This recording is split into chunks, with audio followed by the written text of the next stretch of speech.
እንደ ጳውሎስ የምንጠረጠር እንኳን ብንሆን እግዚአብሔር ጠቃሚ አድርጎ የሚቀይርበት ቀን ነበር።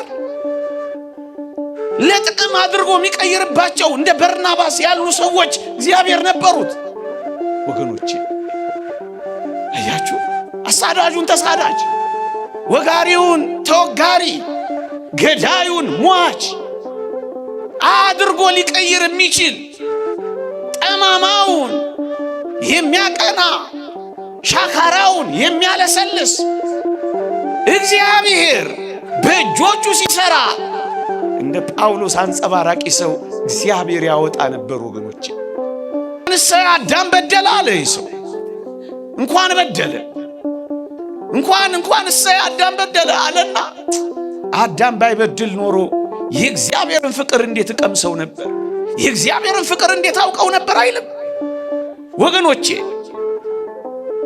አዳም ባይበድል ኖሮ እግዚአብሔር ፈጣሪነቱን ብቻ አውቅ ነበር አለ አከታትሎ። አዳም በመበደሉ ግን እግዚአብሔር እኔን ምን ያህል እንደሚወደኝ ተረዳው። በመፍጠሩ ፈጣሪነቱን ሳይ አዳም በደለና የእግዚአብሔርን ፍቅር አሳየኝ ብሎ ይደነቃል። ጠፍተን አንቀርም፣ እንገኛለን። ተረስተን አንቀርም፣ እንታወሳለን። ተዋርደን አንቀርም፣ እንከብራለን። ሞተን አንቀርም፣ ሕይወት እናገኛለን። ወጥተን አንቀርም፣ እንገባለን። አንክሰን አንቀርም፣ ደግሞ ጸንተን እንቆማለን። አዝነን አንቀርም፣ ደግሞ እንደሰታለን። ነፍርቀን አንቀርም፣ ደግሞ እንስቃለን። እግዚአብሔር ያደረገው ይሄንን ቀም እንዘጋጅ። በአንድ ጊዜ ላንጠቅም እንችላለን። እንደ አናሲሞስ ቀስ እያልን ጣፍጣል።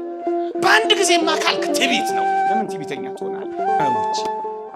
እንደ አባ ሙሴ የተሸሻችሁ ብትሆኑ፣ እንደ ጳውሎስ ሰው ሁሉ የጠረጠራችሁ ብትሆኑ፣ መኖኝ አንድ ቀን የምትፈለጉበት፣ አንድ ቀን ለምስክርነት የምትበቁበት ቀን ያመጣ እንደሆነ ምን ታውቃላችሁ?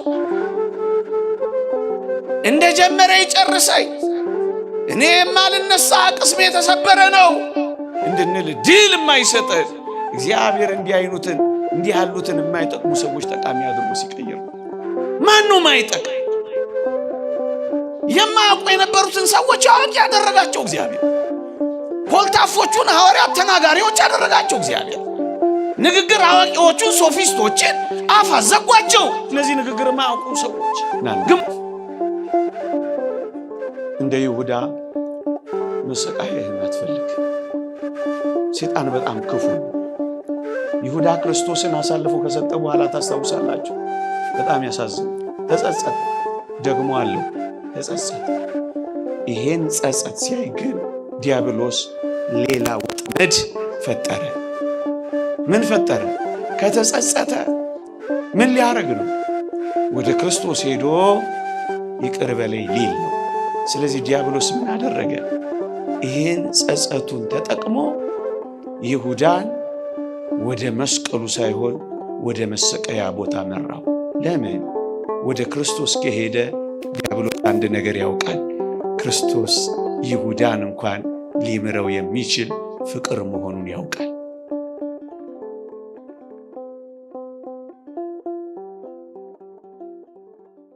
እንደ እግዚአብሔር ቅዱስ ፈቃድ ከኔ ጋር በሚኖረን የትምህርት መርሃ ግብር ትጠቅማለህ በሚል ርዕስ እንማራለን። ከእግዚአብሔር ጋር ሆኖ በእግዚአብሔር እጅ ላይ አርፎ የእግዚአብሔር ክንዶች ደግፈውት እግዚአብሔርን ተስፋ አድርጎ በእግዚአብሔር መንገድ ተራምዶ ራሱን ለእግዚአብሔር ሰጥቶ የማይጠቅም ፍጥረት የለም። ብዙ ጊዜ ብዙዎች በብዙ መሰነካክሎች፣ በብዙ መንቻካ ፈተናዎች፣ በብዙ ውጣ ውረዶች መጨረሻ ላይ የምንደርሰው እኔ የማልጠቅም ስለሆነ ነው። እኔ ምንኛ የማረባ ሰው ነኝ ብለን ከዚያም ወደ ሌሎች ጥፋቶች ነው የምንሄደው። ለዚህ ነው እግዚአብሔር የነካው የእግዚአብሔር እጆች ያረፉበት የእግዚአብሔርን ተስፋ የቀመሰ የእግዚአብሔርን መንገድ የተረዳ በእግዚአብሔር አሰራር ውስጥ ራሱን ለእግዚአብሔር አሳልፎ የሰጠ ማንም ይሁን ማን ይጠቅማል፣ እንጠቅማለን። እሱን ማሳሰብ ነው የዚህ ስብከት ሐሳብ። የተወደዳችሁ ክርስቲያኖች እንደው ከመጀመሪያው ካነሰው እዚህ ግባ ከማይባለው ብዙዎቻችን ምን ይጠቅማል ብለን ከምናሳንሰው በእግሮቻችን ከረገጥነው በእጆቻችን ከምንጨብጠው ከአፈር እንኳን እንነሳ። የተወደዳችሁ ክርስቲያኖች በጣም ደካማ፣ በጣም መናኛ፣ በጣም እዚህ ግባ የማይባለው በጣም ደካማው ይሄ አፈር እኔና እናንተን የመሰለ ውብ ፍጥረት ያስገኛል ብላችሁ አስባችሁ ነበር?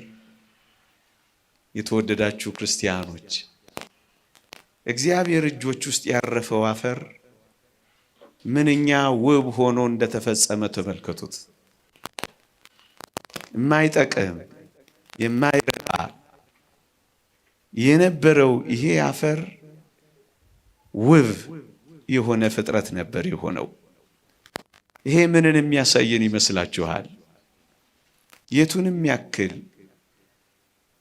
ደካሞች፣ የቱንም ያክል መናኛዎች፣ የቱንም ያክል ያነስን፣ የተጣልን፣ የተረገጥን ደግሞም የተረሳን እንኳን ብንሆን እግዚአብሔር ልጅ እጅ ላይ እስካረፍን ድረስ እንዴት ውብ ፍጥረት ሊሆን እንደሚችል ያሳያል።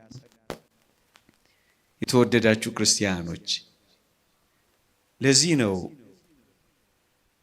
እግዚአብሔር ጋር ኖሮ የማይጠቅም ነገር የለም ለማለት የምንደፍረው።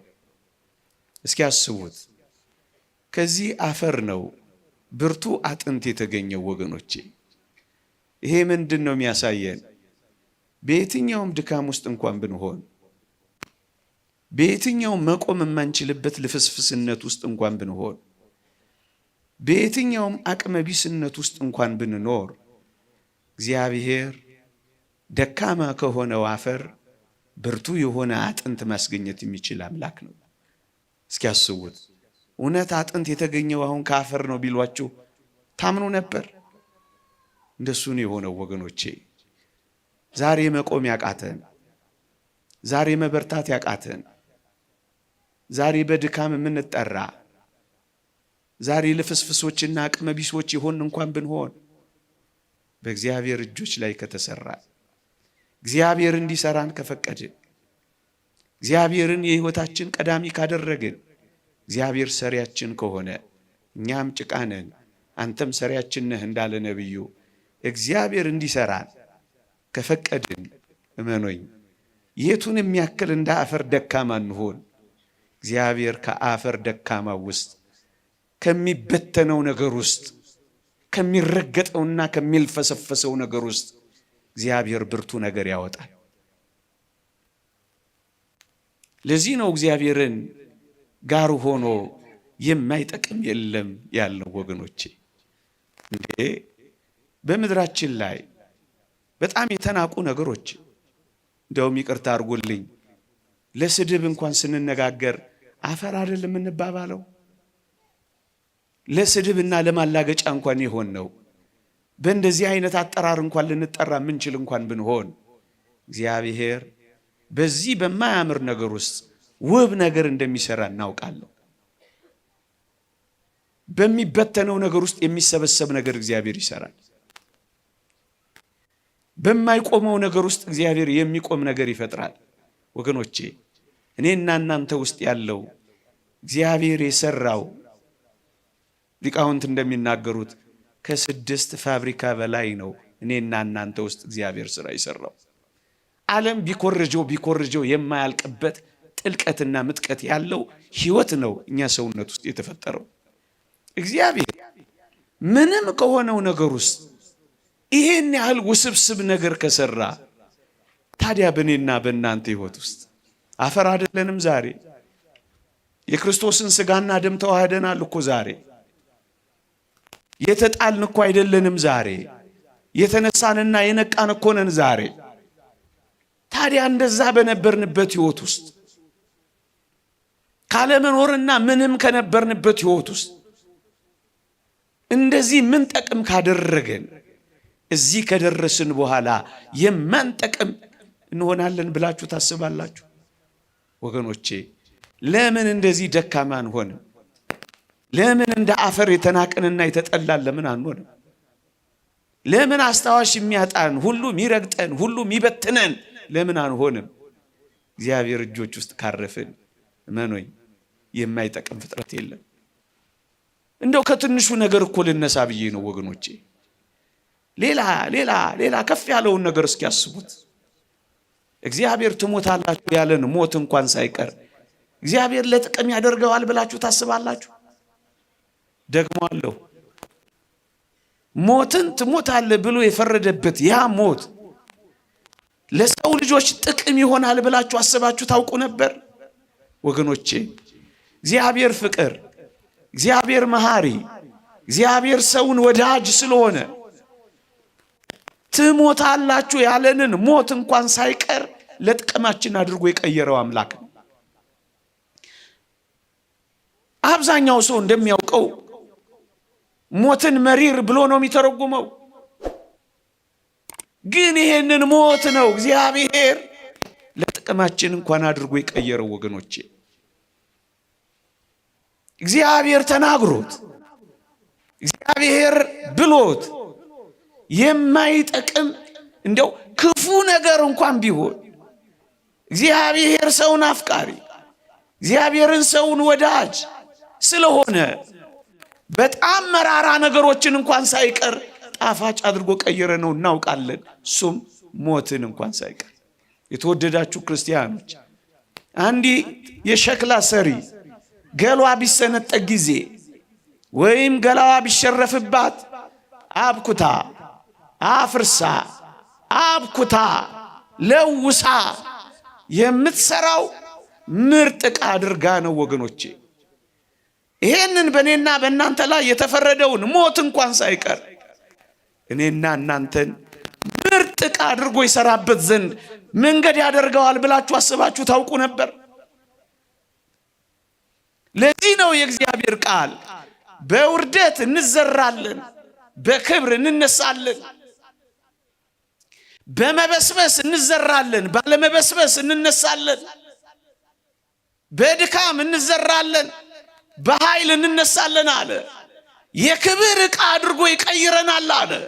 ወገኖቼ በመፍረስ በኩል አለመፍረስ አይገርማችሁም? በመበስበስ ውስጥ አለመበስበስ አድርጎ ሲሰራው አይደንቃችሁም? ደካማ ሆነን በአፈር ውስጥ በመጣል ውስጥ ብርቱ ነገር ጠቃሚ ነገር ማውጣት አይደንቃችሁም? በሞት በኩል እግዚአብሔር የሰራው ይህንን ነው። ለዚህ ነው ንዑድ ክቡር የሚሆን ሐዋርያ ጳውሎስ ካልሞትክ እኮ ሕያው አትሆንም ያለው እኮ ለዚህ ነው። መሞታችንን እንኳን ሳይቀር ለሕይወታችን ምንጭ አደረገው። በመቃብር ማህፀን ውስጥ እግዚአብሔር የሕይወት መጀመሪያ ያደረገው። ስንሞት ሕይወትን እንድንጀምር ጸጋ አድርጎ ቀየረው። ቅዱስ ባስልዮስ ዘቂሳርያ እንደተናገረው እግዚአብሔር ኃጢአትን ለማገድ ለመከልከል የሰጠው ስጦታ ቢኖር ሞት ነው ይላል። ወገኖቼ ሞት ባይኖር ኖሮ ምንኛ ወንጀል ይስፋፋል፣ ምንኛ ስግብግብነት ይበዛል፣ ምንኛ መተላለቅ ይነግሳል። እመኑኝ ሞትን እንኳን ሳይቀር እግዚአብሔር ለጥቅማችን አድርጎት እኮ ነበረ። ታዲያ ይሄንን እንደና አጋግ ያሉት ሰዎች ሞት እንዴት መሪር ነው ያሉትን ክርስቶስን ለማያ ከሱ ጋር ለመኖሪያ መንገድ አድርጎ ይጠቅመን ነበር ብላችሁ ታስባላችሁ? ለዚህ እኮ ነው በጣም አስደንጋጭ ፍርድ የሆነው ሞት እንኳን ሳይቀር የሚሻል መንገድ ተብሎ ለመጠራት የበቃው። ምክንያቱም ክርስቶስን ማያ መንገዳችን ሆነ። ከዚህ ስጋዬ ከተለየው በኋላ ከዚህ ቁርበቴ ከራኩ በኋላ እግዚአብሔርን ፊት ለፊት አየዋለሁ፣ አይኖች የሚመለከቱታል እስከ ማለት የደረሱት አባቶቻችን ሞትን እግዚአብሔርን የማያ መንገድ አድርጎ ለጥቅም አድርጎ ቀየራ፣ ለወጣ። ይህንን መራራ ጣፋጭ አድርጎ ቀመመዋ። ወገኖቼ ይህንን ለጥቅም ያደርገዋል ብላችሁ አስባችሁ ነበር? የመክበሪያ መንገዳችን ከሱ ጋር የመኖሪያ ጎዳናችን ወደ ሰማይ ርስት መመለሳችን እውነተኛውን ሕይወት መጀመሪያችን አድርጎ ቀየረዋ እግዚአብሔር። ለዚህ ነው ቅዱስ ጳውሎስ ለኔ ሕይወት ክርስቶስ ሞትም ጥቅም ነውና ያለው። ጥቅም አደረገው። ይህን አስባችሁ ታውቃላችሁ? ማን ሊያስበው ይችላል? በመፍረስ ውስጥ፣ በመበስበስ ውስጥ፣ በመጣል ውስጥ እግዚአብሔር ሕይወት ይሰራል ብላችሁ ታስባላችሁ? ለኛ የሚታየ የስንዴ ዘለላዋ ፈርሳ በስብሳ የምትጠፋ ነበር የሚመስልን። መፍረሷ መበስበሷ እስካለ መኖር ድረስ አፈር ውስጥ መላወሷ ብርሃን በሌለበት ጨለማ ሕይወት ያለ በማይመስልበት ድቅድቅ እግዚአብሔር ግን ፍሬን ያፈራ ነበረ። ይሄ ምን ያሳየናል? እንደ ክርስቲያን በየትኛውም ድቅድቅ፣ በየትኛውም ጨለማ፣ በየትኛውም ሕይወት የለበትም በሚባለው ውስጥ እግዚአብሔር ሕይወት ሊሰራ የሚችል አምላክ መሆኑን ያስረዳል። ይህንን ተዉት። የአንደኛው መቶ ክፍለ ዘመን ሐዋርያ የሚባል አንድ ታላቅ መምህር እንደነበር እናውቃለን። ጋሽ ግርማ ይባላል። አንድ ቀን ሲያስተምረን እንዲህ አለ። እንኳን እሰይ አዳም በደለ አለ። ይህ ሰው እንኳን በደለ እንኳን እሰይ አዳም በደለ አለና አዳም ባይበድል ኖሮ የእግዚአብሔርን ፍቅር እንዴት ቀምሰው ነበር፣ የእግዚአብሔርን ፍቅር እንዴት አውቀው ነበር አይልም? ወገኖቼ አዳም ባይበድል ኖሮ እግዚአብሔር ፈጣሪነቱን ብቻ አውቅ ነበር አለ አከታትሎ። አዳም በመበደሉ ግን እግዚአብሔር እኔን ምን ያህል እንደሚወደኝ ተረዳው። በመፍጠሩ ፈጣሪነቱን ሳይ አዳም በደለና የእግዚአብሔርን ፍቅር አሳየኝ ብሎ ይደነቃል። እንኳን እሰይ በደለ። በመበደሉ ምክንያት እግዚአብሔር ፍቅር መሆኑን ተረዳው። ኃያልነቱን ብቻ ሳይሆን ፍቅር መሆኑን አወቅኩኝ። ምን ያህል እንደሚወደኝ እስከ ምን ድረስ እንደሚያፈቅረኝ ተረዳሁኝ አለ። ወገኖቼ ምናልባት እንግዲህ በዚህ ታላቅ መምህር ሐሳብ እንሂድና ይሄንን የአዳም መበደል እንኳን የእግዚአብሔርን እኔና እናንተን የፍለጋ ዳናዎቹንና ኮቴዎቹን ለመስማት እድል ያገኘን አይመስላችሁ? እግዚአብሔር ምን ያህል አፍቃሪ፣ እግዚአብሔር ምን ያህል ሰውን ወዳጅ፣ እግዚአብሔር ምን ያህል ሰውን ፈላጊ እንደሆነ እንዴት ለጥቅም አድርጎ እንደቀየረው አያችሁ። እንደፈለጋችሁ አትቅሩ አለና የኔና የእናንተን ሰውነት በዘባነ ኪሩብ አስቀመጠውና ጎርጎርዮስ ዘኑሲስ ደግሞ እንደተናገረው እኔና እናንተ ስንደርስበት ብቻ ወደምናውቀው አሁን ቃላት የማይገልጡት፣ አሁን ስሜት የማይገልጠው፣ አሁን ቅኔ የማይበቃው፣ አሁን ስብከት የማይችለው ስንደርስበት ብቻ የምናውቀው ሕይወት አዘጋጀልን ይላል። የተዘጋጀልን ጥንት ከተፈጠርንበት ክብር በላይ የሆነ ክብር አዘጋጀልን። አሁን ወደዛ ክብር ብቻ አይደለም የምንገባው፣ ወደማናውቀው ክብርም ጭምር ነው የምንደርሰው ወገኖቼ። ታዲያ ይሄ ከምን መነጨ? ቅድም መምህሩ ያለው ነው። እሰይ እንኳን አዳም በደለ፣ ይሄን በመበደሉ አለ የልብ ስፋት የፍቅሩ ጥልቀት እኮ ነው። ኢየሱስ ክርስቶስን አገኘ ነው። በላ ጠጣ ከኛ ጋር፣ አማኑኤል ከኛ ጋር ሰው ሆነ። በዓይኖቻችን ተገለጠ፣ በእጆቻችን ዳሰስ ነው። አብሮን መኖር ጀመረ። እግዚአብሔር ምን ያህል ቅርባችን እንደሆነ አየነው። ልዕልናውን ብቻ አይደለም ትሕትናውን ተረዳ ነው። ጉልበቱን ብቻ አይደለም ፍቅሩንም ተደነቅን። ታዲያ ይህንን ለጥቅም አድርጎ እግዚአብሔር ሲቀይረው አያችሁ፣ እንዴት ይደንቃል! እናንተ የተወደዳችሁ ክርስቲያኖች እንዴ በጣም የማይጠቅሙ የነበሩ ሰዎች፣ በጣም ጠላት የነበሩትን ሰዎች፣ በጣም አሳዳጅ የነበሩትን ሰዎች፣ በጣም ደረጃ አንድ አጥፊዎች የነበሩትን ሰዎች እግዚአብሔር በጣም ጠቃሚዎች አድርጎ እንደቀየረ አልሰማችሁም? በሞቴ አሁን ሳውልን የሚያክል ጳውሎስን የሚያክል ሰው አንድ ቀን ቤተ ክርስቲያንን ይጠቅማል ብላችሁ አስባችሁ ነበር?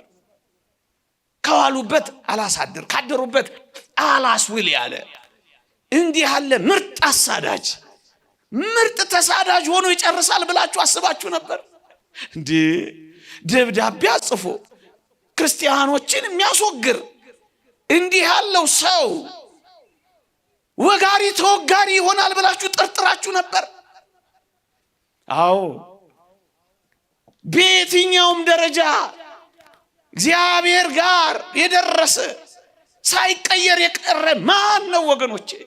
እንዲህ ያለው ሰው ነው በመጨረሻ ላይ ከልዋሪቆን እስከ ደማስቆ የሚንከራተት አብሪ ኮከብ የሆነው። እንዲህ ያለው ሰው ነው በመጨረሻዎቹ ቀናት ለመሳዋት ቀርብ ያለው እስኪል ድረስ ተሳዳጅ ሆነው። የተወደዳችሁ ክርስቲያኖች እንዴ አብሮት የሚማር ሰው ቅዱስ እስጢፋኖስ አንድ ባች የነበሩ ሲወገር ልብስ ያዥ የነበረ ሰው መጨረሻ ላይ ነፍሱን ያስይዛል ለክርስቶስ ብሎ የጠረጠረ ሰው ነበር። ይህ ምን ያሳያል?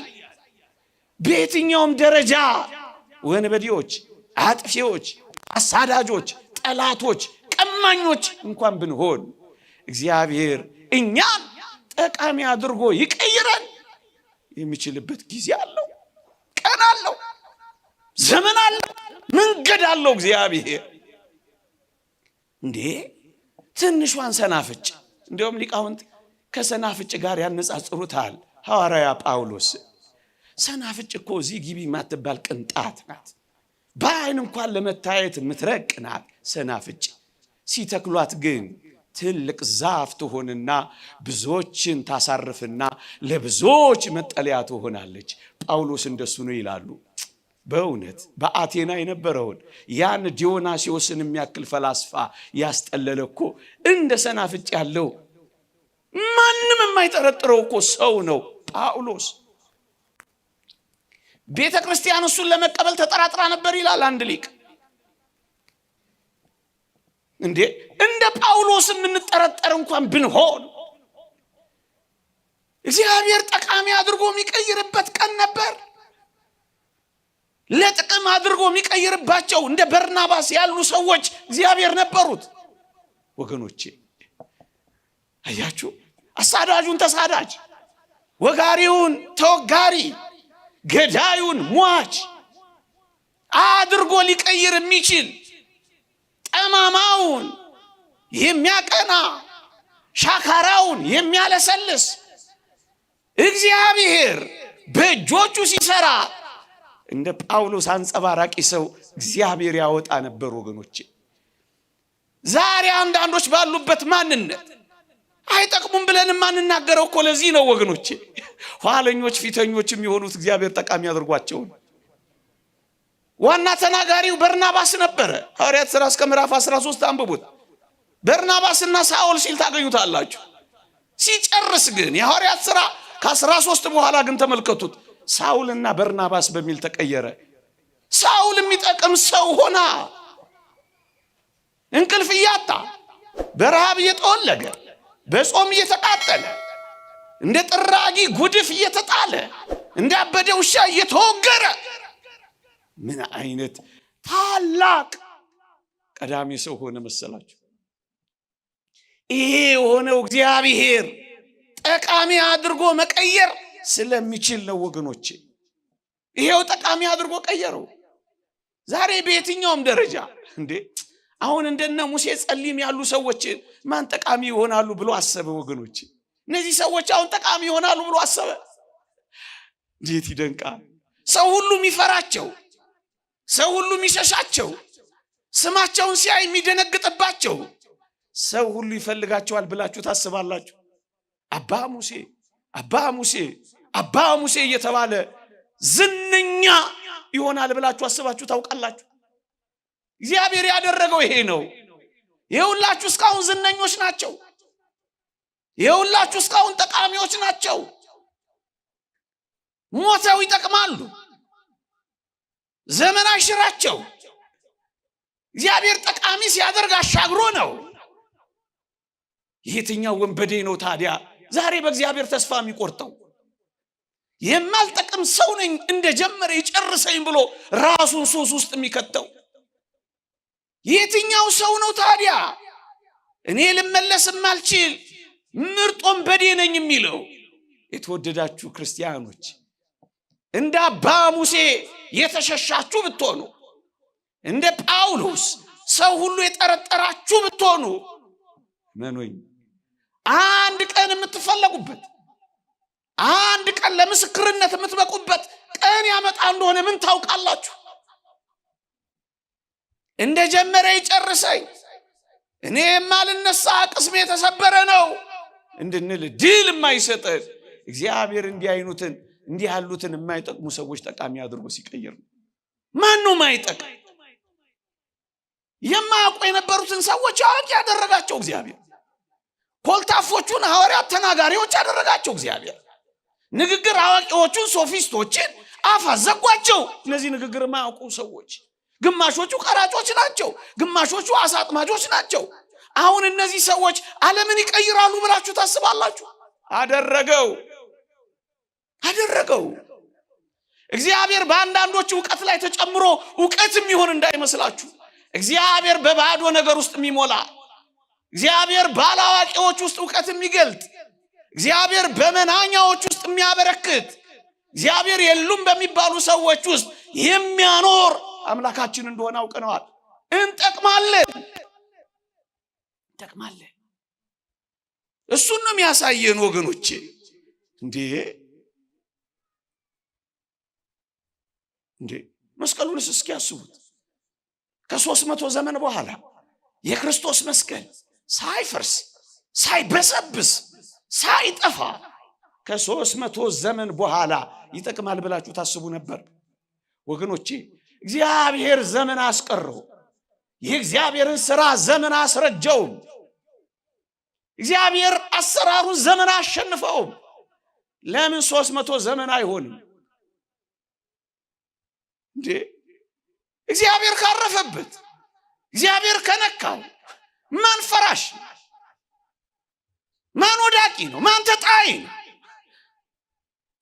እንዴ? የክርስቶስ ሰውነት ያረፈበት ስጋውና ደሙን የተቀበልክ አንተ ይሄን ያህል ተስፋ መቁረጥ አለብህ? ደሙን የጠጣ ስጋውን የበላ በልጅነት የተጠመቅ የሆነ ነገር ቀበረኝ አልነሳም እንዴት ትላለህ? ለምን ጥቂት ጉድፍ ብቻ አይደለም። አንተ እኮ ምናልባት ጥቂት ጉድፍ ነው የሚኖርብህ፣ በጣም ጥቂት። ይሄ ግን ለዘላለም ቀብሮኝ ይኖራል እንዳትል። ያ ሁሉ የኢየሩሳሌም ጉድፍና ቆሻሻ፣ ያ ሁሉ የኢየሩሳሌም ያ ሁሉ መጣያ የሆነው መስቀሉን ለምን አታየው? ከ300 ዘመን በኋላ ሲወጣ አዲስ ይሆናል። እግዚአብሔር እንዴት እንደሚሰነግል፣ እግዚአብሔር እንዴት እንደሚያስወብ፣ እግዚአብሔር እንዴት ሥራ እንደሚሰራ ያየነው አንዱ እኮ በመስቀሉ ነው። የተረሳውን እግዚአብሔር አስታወሰው፣ የተቀበረውን እግዚአብሔር አወጣው። ታዲያ ይሄ ተስፋ አይደለም? እንዴት እኛንማ ስጋውን የበላ ደሙን የጠጣ በልጅነት የከበር አብረነው ጥቂት ለመኖር ምን ሞክር እኛንማ ተቀብረን እንዴት ይተወናል? ዘመንስ እንዴት ተስፋ ያስቆርጠናል ወገኖቼ? እንዴ በዓለም ሁሉ የተዋረደው የሆነውን ይሄን መስቀል ዓለም ሁሉ እንዲያከብረው የሚያደርግበት ቀን ይመጣል። ይሄው አከበረው ዓለም፣ ይሄው አደነቀው ዓለም። እነሱ የሚያውቁት በውርደት ነበር፣ ዓለም ግን በክብር አሁን አወቀው። ዛሬ የተዋረደ ማንነት፣ ዛሬ ዝቅ ያለ ስብዕና፣ ዛሬ እዚህ ግባ የሚባል አኗኗር ልንኖር እንችላለን። ግን እግዚአብሔር እንዲያርፍብን ከፈቀድን እመኑኝ ተቀብረን አንቀርም፣ እንወጣለን። ጠፍተን አንቀርም፣ እንገኛለን። ተረስተን አንቀርም፣ እንታውሳለን። ተዋርደን አንቀርም፣ እንከብራለን።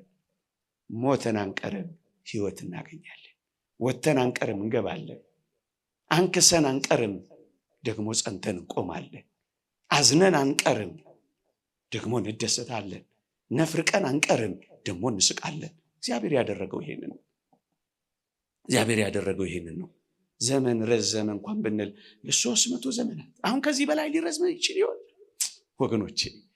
እውነት እንደው እስኪ ተመልከቱት። አሁን ሙት ከሆነው ከሳራ ማህፀን ይስሐቅን የመሰለ ጣፋጭ ይገኛል ብላችሁ ታስባላችሁ? ማህፀኗ እኮ ሞቷል። ለዚህ እኮ ነው በወንጌል ከነዚህ ድንጋዮች ልጆች ላስነሳ ይችላል ተብሎ የተጻፈው እኮ ለዚህ ነው። ድንጋይ የሚለውን ሲተረጉሙ ሊቃውንት የሐናን ማህፀን ያመጣሉ። በቃ አብቅቷል፣ ድንጋይ ሆኗል። እግዚአብሔር ግን ከዚህ ድንጋይ ውስጥ ሰው አለው። እግዚአብሔርን ገና አልቀመስ ነው ይሆን? እግዚአብሔርን ገና አላወቅ ነው ይሆን? እግዚአብሔርን ገና አላጣጣም ነው ይሆን? እግዚአብሔር በድንጋይ ውስጥ የሚፈልቅ ምንጭ ብቻ አይደለም፣ እግዚአብሔር ሰው አለው። ባበቃ ነገር ውስጥ እግዚአብሔር ሕይወት አለው። እንደሱ ነው ያየነው። እግዚአብሔር በሞተ ነገር ውስጥ ድምፅ አለው። እንደሱ እኮ ነው ያደረገው። እግዚአብሔር በማህፀን ውስጥ ያለውንም በምድር ያለውንም በሰማይ ያለውንም እግዚአብሔር ጠቃሚ ያደርገዋል። የማይጠቅም ምንም ነገር እግዚአብሔር እዚህ ምድር እንኳን ተውት እኔና እናንተ እዚህ ምድር ውስጥ ፈጥሮት የማይጠቅም ነገር አለ? ምንድነው የማይጠቅም? እንኳን እኔና እናንተ ጥቃቅን ፍጥረቶች እንኳን ሳይቀር ለጥቅማችን የተፈጠሩም አልነበር? ማን ነው አልጠቅምም ብሎ ደፍሮ ሊናገር የሚችል? ዘመን የረዘመበት ማን ነው? ቀን አለፈብኝ የሚል ማን ነው? ቀን ስላለፈብኝ አልጠቅምም ካለ እሱ በዓለማችን ያለ መድኃኒት ብቻ ነው ኤክስፓየርድ ያደረገው። ይሄ እግዚአብሔር ኤክስፓየርድ ሲያደርግ ምን አይታችሁ ነው በቃልኝ የምንለው? ለዚህ ነው እግዚአብሔር ጋር ያለ ሁሉ ጊዜ ጣፋጭ። እንዴ እግዚአብሔር ከመራራ ውስጥ የጣፈጠ ነገር ካወጣ ምን እግዚአብሔር ጋር ሆኖ ማንም አይጣፍጣል? ማንም አይጣፍጣል? ማን ያደረ እንደ ወይን የማይወደዳል? እግዚአብሔር ጋር ለጥቅም አድርጎ ይቀይረዋል። የቱንም ለጥቅም አድርጎ ይቀይረዋል። የተወደዳችሁ ክርስቲያኖች እንደ ዮሴፍ ተረስተንም እስር ቤትም ይሁን እንደ መስቀሉ ተቀብረንም ይሁን እንደ ጳውሎስ ተጠርጥረንም ይሁን አንድ ቀን ግን እግዚአብሔር ሲጎበኝ መጥቀማችን ግን አይቀሬ ነው።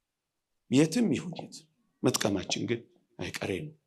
የተወደዳችሁ ክርስቲያኖች በረሃ ለበረሃ ሲሰደድና ሲንከራተት የነበረው ያ ዳዊት አንድ ቀን ይጠቅማል ተብሎ ይታሰብ ነበር።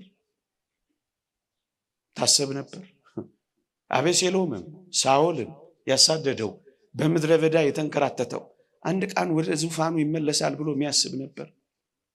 በእነዚያ ብርቱ የሳኦል ክንዶች በእነዛ እልፍ ጦሮች ውስጥ አልፎ ያ ዳዊት በእውነት የሚጠቅም ሰው ይሆናል ብሎ የሚያስብ ነበር።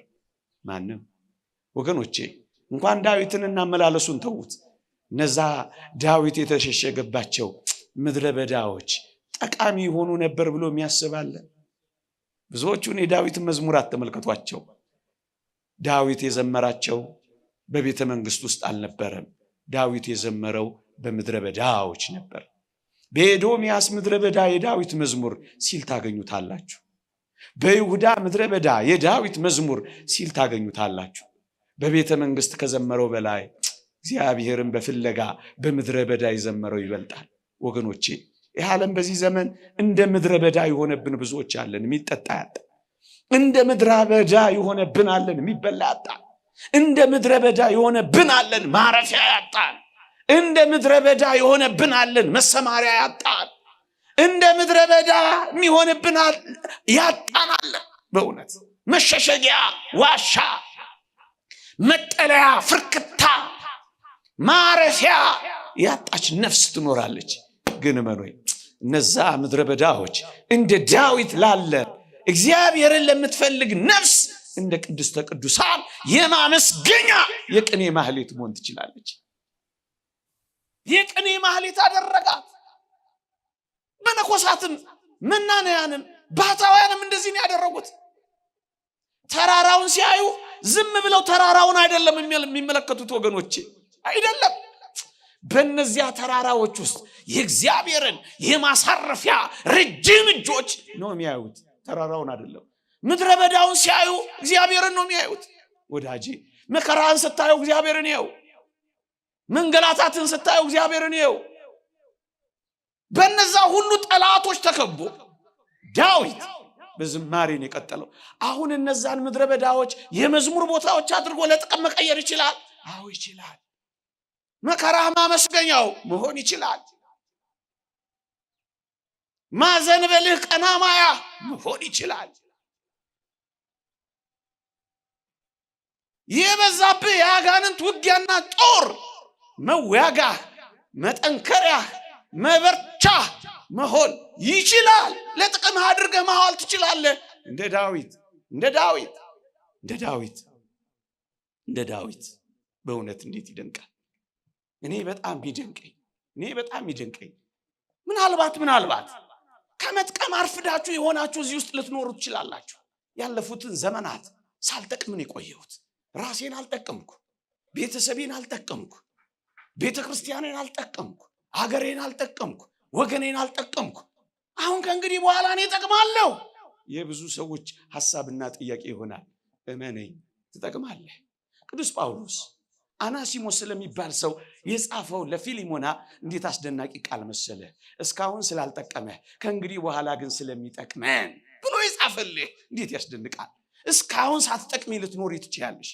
እስካሁን ሳትጠቅም ልትመላለስ ትችላለህ። እስካሁን አልጠቀምንም ማለት ግን ነገ አንጠቅምም ማለት አይደለም። መቼ እንዴት እንደምትጠቅም የሚያደርገው እግዚአብሔር ነው። ወደ እግዚአብሔር ቅረብ። የማይጠቅመውን ጠቃሚ አድርጎ የሚቀይረው እግዚአብሔር ነው። እዚህ ቤት ገብቶ ውሃ ሆኖ ገብቶ ጸበል ሆኖ ነው የሚወጣው። አፈር ሆኖ ገብቶ እመት ሆኖ ነው የሚወጣው። ህብስት ሆኖ ገብቶ ስጋ ሆኖ ነው የሚወጣው። ወይን ሆኖ ገብቶ ደም ሆኖ ነው የሚወጣው።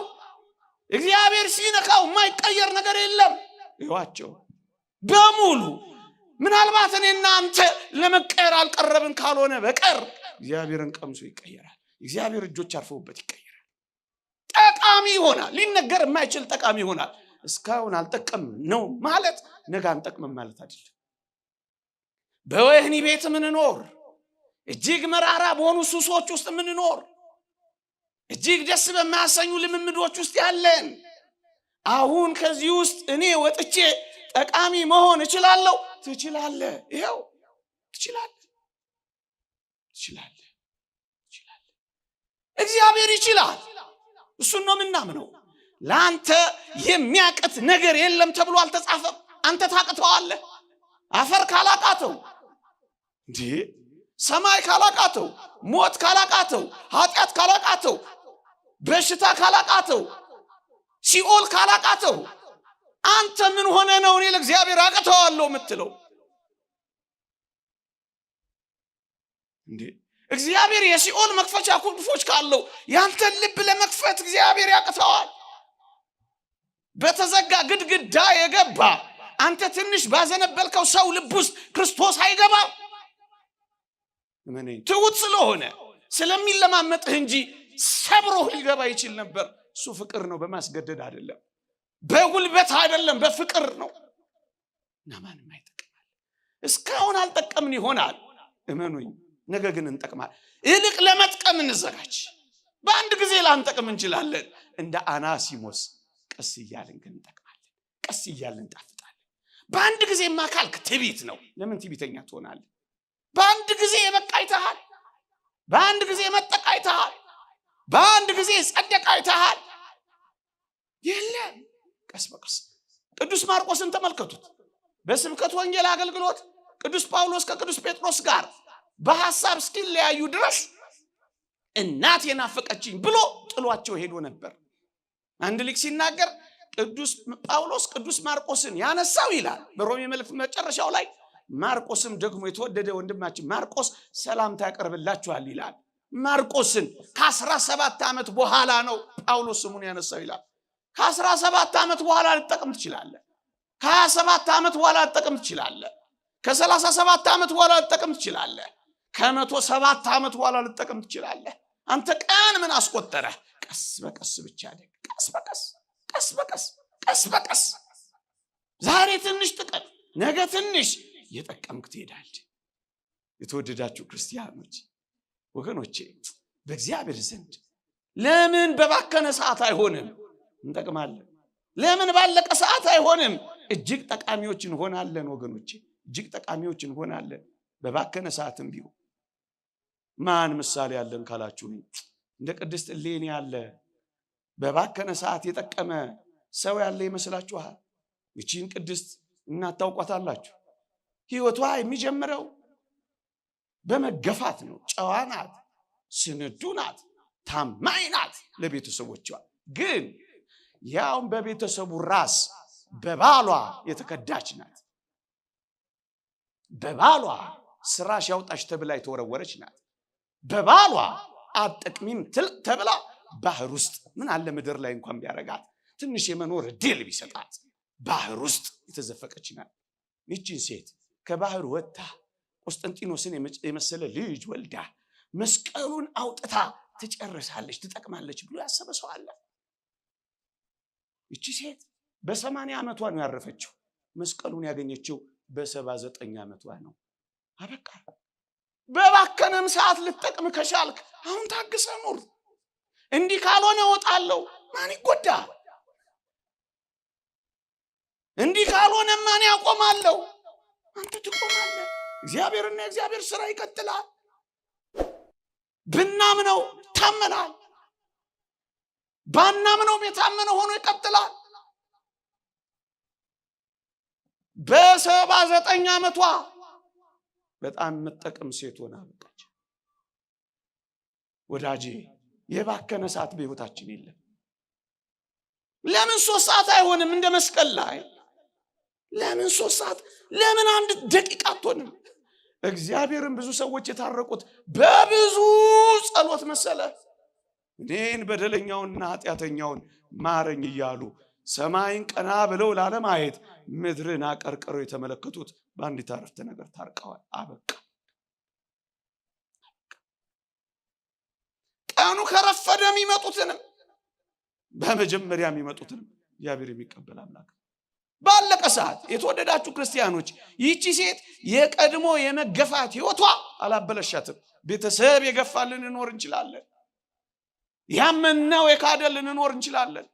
ያመነው ስለ ካደን ራሳችንን ክደን ምናልባት ግሮሰሪ ውስጥ እየተጠረግን ያለን ወንዶች ወይም ሴቶች ተስፋ የቆረጥን እንኳን ብንሆን ይህችን ሴት ልናስባት አይገባም። ጠቃሚ እንሆናለን። ለምን እዛ እንከርማለን? ለምን እኛ ደግሞ ሌሎች ያበላሹን አንሶ እኛ ደግሞ ለመበላሸት ራሳችንን አሳልፈን እንሰጣለን? እንጠቅማለን። እኔ ስታመን ምን ነው እግዚአብሔር ጉድ አደረገኝ እያለች ከእግዚአብሔር ጋር ትግል የገጠመች አይምሰልህ። ብዙ ሰዎች እንዲህ አይነት ትግል ገጥመናል። በጣም ይደንቃል። እግዚአብሔር እኮ በእውነት ክርክር የምንገጥመው እሰጥ አገባ የምንገባው እንካ በንካ የምንለው አምላክ እኮ አይደለም እግዚአብሔር። እንዴ እኛን ለማናገር መፍቀዱ እንኳን አይደንቅም? እኛን ለማየት መምረጡ እንኳን እግዚአብሔር አይደንቅም? ታስበው ዘንድ ሰው ምንድን ነው? እኛን ማሰቡ አይደንቅም? የተወደዳችሁ ክርስቲያኖች ከእግዚአብሔር ጋር እጠቅማለሁ አልጠቅምም እያንሰጣ አገባ መግባት የለብንም። እንጠቅማለን። ምነው እንደዚህ ምነው እንደዚያ እግዚአብሔርን በአንዳንድ ነገሮች የምንሞግተውና ሰጣ አገባ የምንገጥመው እንዴት ሊሆን ይችላል? እግዚአብሔርን ያላውቅ አንተ ብቻ ታውቃለህ። ከኔ የሚጠበቅብኝ ራሴን ብቻ ለአንተ አሳልፌ መስጠት።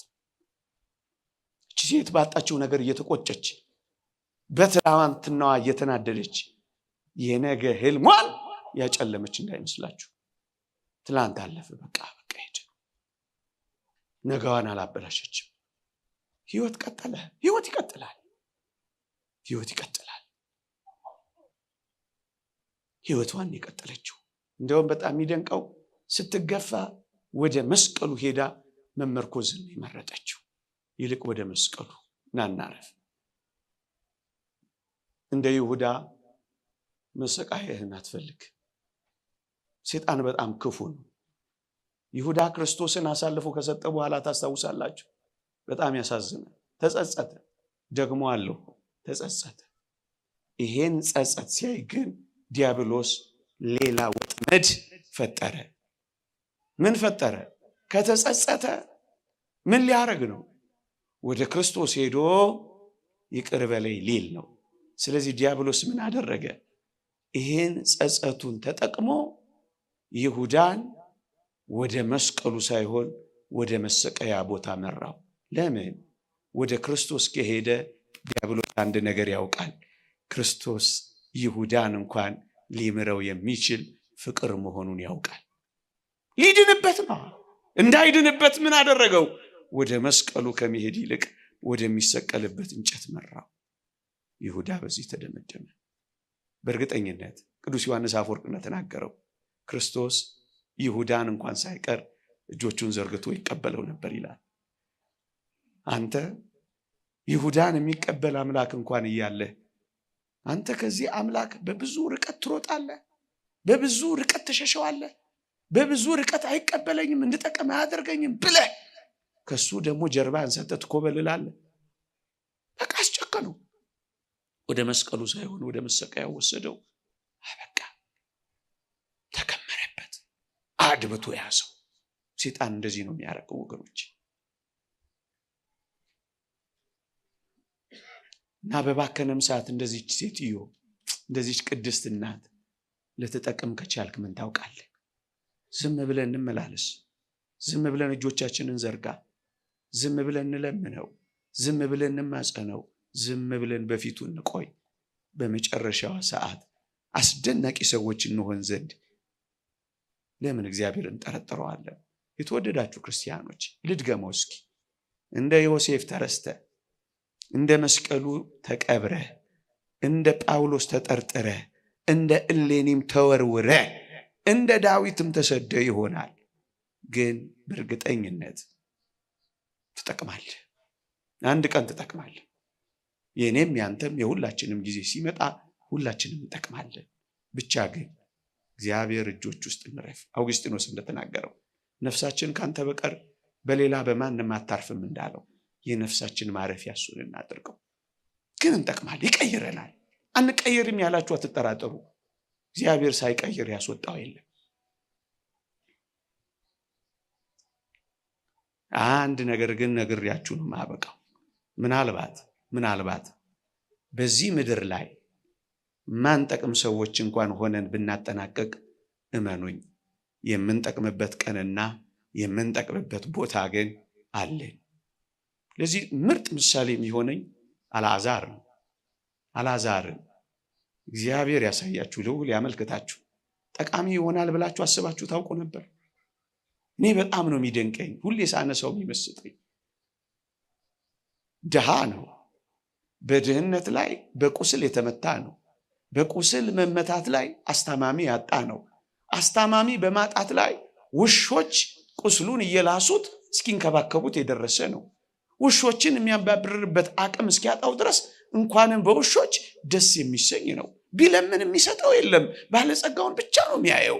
በኦሪት ነው የኖረው። ተስፋ ትንሣኤ አልተሰበከ። ታዲያ ይሄ ሁሉ ሰው እስከ መጨረሻ በዚህ ኑሮ የኖረው አንድ ቀን ይጠቅማል ብላችሁ አስባችሁ ታውቁ ነበር?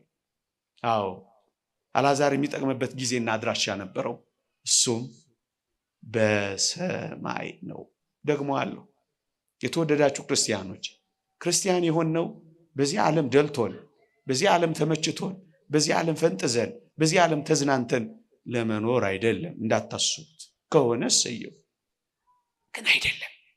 ለዚህ ነው ቅዱስ ጳውሎስ በዚህች ሕይወት ብቻ ክርስቶስን ተስፋ ካደረግን ምንኛ ምስኪኖች ነን ያለው። ለዚህ ነው በዚህች ሕይወት ብቻ ነው እንዴት ክርስቶስን ተስፋ የምናደርገው? የአንዳንዶች ሊሆን ይችላል፣ የኔና ያንተ ደግሞ ላይሆን ይችላል። እንደ አልዓዛር በምድር ላይ የማንጠቅም ሆነን ብናጠናቀቅም እንደ ቅድስት እሌኒ በባከነ ሰዓት የምንጠቅም እንኳን ባንሆንም ግን በሰማይ መጥቀማችን ይጀምራል። ታዲያ ከዚህ በላይ የክርስቲያኖች ተስፋና ሕይወት አለ? አዎ፣ በሰማይ ድሃ አይደለም ምን ሆነው፣ ባለጸጋ ነው ምን ሆነው። በሰማይ በበሽታ የተመታ በቁስል የተጠቃ አይደለም መታመም ነው የሚጠፋው። በሰማይ አስታማሚ አይደለም የሚያጣው። የተወደዳችሁ ክርስቲያኖች፣ በውሾች የተከበበው ሰው በመላእክት አጀብ ነው የገባው። በምድር ላይ እንደ ማዕበል በምትናወዝ እንደ ባህር ላይ ኑሮ የኖረው ወደ አስደናቂ የእረፍት ወደቡ መልህቁን የተከለው አልዓዛር እንዴ በመላእክት እቅፍ ነው የገባው። ባለጸጎችን ብቻ አይደለም፣ እጅግ አስደናቂውን አምላኩን ጭምር ነው ያየው። ታዲያስ በጣም የሚጠቅምበት ጊዜ ይመጣል መሰላችሁ? ታገሱ ክርስቲያኖች፣ አትቸኩሉ ክርስቲያኖች። የኔና የእናንተ ምርጥ ጊዜ በሰማይ ሊጀምር ይችላል። አልዓዛር በዛ በሰማይ አሁን ቪአይፒ ወይም ቪቪአይፒም በለው እንደሱ መኖር ነው የጀመረው። ተፈላጊ ሰው፣ ምርጥ ሰው፣ ዝነኛ ሰው ነው የሆነው። አሁን ዝነኛ ላንሆን እንችላለን። ምን አገባ? አሁን ሪኮግኒሽን የሌለን፣ እውቅና የሚሰጠን የሌለን፣ የሚያጨበጭብ የሌለን፣ የሚያየን የሌለን ልንሆን እንችላለን። በመጨረሻው ዓለም ግን ሁሉም አይን ወደኛ ይመጣል። አንድ ቀን ያላየው ባለጸጋው ነው እንኳን ከሩቅ አየው ይላል አብርሃምን። ደግሞስ አልዓዛርንም በቅፉ አየው ይላል። አልዓዛር የመታየት ቀን ይመጣል በሰማይ።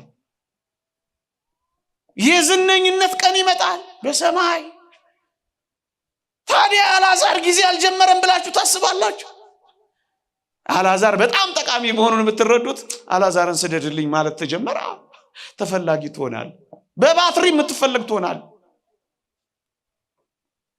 ያ ቁስል ያከክበት እጅህ እንኳን ሳይቀር የጣቱን ጫፍ ውሃ አስነክቶ ምላሴን ያበርድልኝ ዘንድ እባክህን ላክልኝ። ባለጸጋ የሚፈልግ ድሃ ልትሆን ትችላል። ብዙ ያለው ሰው ምንም የሌለህን የሚፈልግ አንተ ውስጥ ብዙ ሀብት አለ። አንተ ከፍ ብለሃል። ታዲያ ይሄ አልዓዛር ጊዜ አይደል? ከቅርብ ያላዩ ከሩቅ የሚያዩበት ጊዜ ይመጣል። ስምን ጠርተው ማያውቁት ስምን የሚጠሩበት የሚደጋግሙበት ቀን ይመጣል። የምትጠቅምበት ቀን ይመጣል በሰማይ። ተስፋችን በሰማይ። እንጠቅማለን። ይቆየን።